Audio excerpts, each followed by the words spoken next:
संभल हिंसा के बाद सपा डेलीगेशन को रोके जाने को लेकर अब अखिलेश यादव की प्रतिक्रिया आई सामने। बीजेपी पर निशाना साधते हुए अखिलेश यादव ने किए तीखे हमले।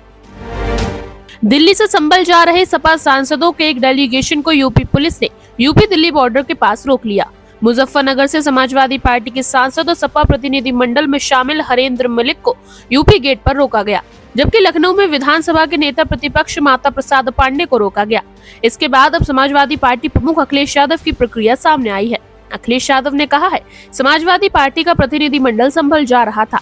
हम सभी शांति के पक्षधर हैं। यह जरूरी है कि लोगों को न्याय मिले। प्रशासन जो भी समय समय पर कह रहा है वह सरकार के इशारे पर कर रहा है। अगर इतनी फोर्स पहले तैनात की गई होती तो ऐसी घटना नहीं होती। वहाँ के लोगों को न्याय मिलना चाहिए, शांति होनी चाहिए, लेकिन भाजपा शांति नहीं चाहती। प्रतिनिधिमंडल को जाने नहीं दिया गया, लेकिन ऐसा कब तक चलेगा? उन्होंने आगे कहा कि प्रशासन जानबूझकर इससे ध्यान भटकाना चाहता है। समाजवादी पार्टी का डेलीगेशन संभल जाना था। हम सब लोग शांति के पक्ष में हैं। वहाँ शांति हो, लोगों को न्याय मिले और न्याय मिलना जरूरी है। लोग और जो प्रशासन बातें समय समय पे कह रहा है वो सरकार के इशारे पे कह रहा है। जिसने इतना प्रतिबंध लगाया, ये प्रतिबंध और इतनी तैयारी फोर्स की अगर पहले होती तो इतनी बड़ी घटना नहीं होती।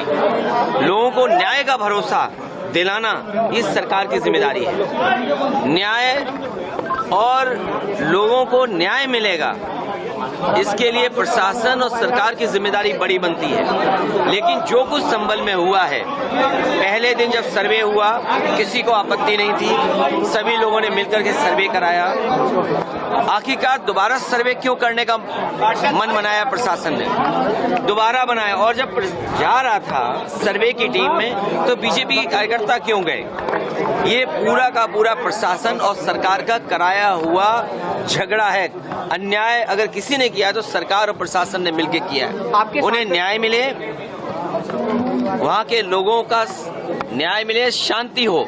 और शांति बीजेपी कभी पसंद नहीं कर सकती। शांति होगी तो विकास और खुशहाली होगी, लोग खुशहाली और आगे बढ़ने का सोचेंगे। लेकिन बीजेपी जानबूझ करके कह रहे हैं डेलीगेशन नहीं जाने दिया। और कब तक? अंतोगत्वा डेलीगेशन या लोगों को मिलने तो आप देंगे ना। कब तक आप ये भी कोशिश करते हो कि पूरे संभल में टीन लगा दो? याद कीजिए, लखनऊ में टीन लगाई थी, क्या संभल में भी टीन लगा देंगे? हर जगह थे।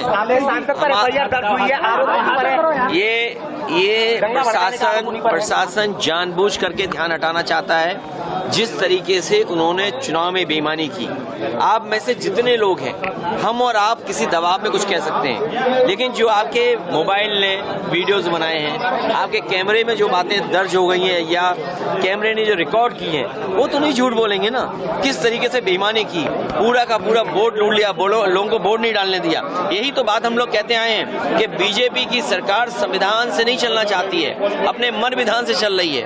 और जब एक एक्ट है, प्लेसेस ऑफ वर्शिप एक्ट है, जब तो आप क्यों इस तरह की बात कर रहे हैं? क्यों इस तरह का काम जानबूझ के कर रहे हैं? आपकी जो मुख्य पार्टी है, मुख्य विचारधारा है, उसके लोग भी यही कहते हैं कि ये जरूरी नहीं कि हर जगह आप खो दें। जबकि सपा प्रतिनिधि मंडल के दौरे पर संभल डीएम राजेंद्र पौंसिया ने कहा है कि अभी धारा 163 लगी हुई है और हमारा सभी से अनुरोध है कि 10 दिसंबर तक यहाँ न आए। माहौल शांतिपूर्ण है और किसी भी प्रकार की कोई कार्यवाही नहीं है, लेकिन सतर्कता और संवेदनशीलता के तहत हमने सभी को आने से मना किया है। पुलिस कर्मियों ने मुजफ्फरनगर में सपा सांसद हरेंद्र मलिक से कहा है कि उन्हें आगे जाने की अनुमति नहीं है। एसीपी के आने पर ही पोजीशन क्लियर की जाएगी। इस मौके पर सांसद हरेंद्र मलिक ने कहा कि यह सत्ताधारी पार्टी की मनमानी है, इसके चलते उन्हें आगे जाने से रोका जा रहा है। कोई भी व्यक्ति कहीं भी आ जा सकता है। उन्होंने कहा कि वह संभल जानबूझ कर जाएंगे और अगर पुलिस ने उन्हें रोका तो कानून के दायरे में वह अगला कदम उठाएंगे। फिलहाल सांसदों को काफी देर रुकने के बाद दिल्ली वापस लौटना पड़ा है। उन्होंने कहा है कि वह इस मुद्दे को सोमवार को संसद में जरूर उठाएंगे। उनके रोके जाने के दौरान कई किलोमीटर तक जाम भी लगा रहा।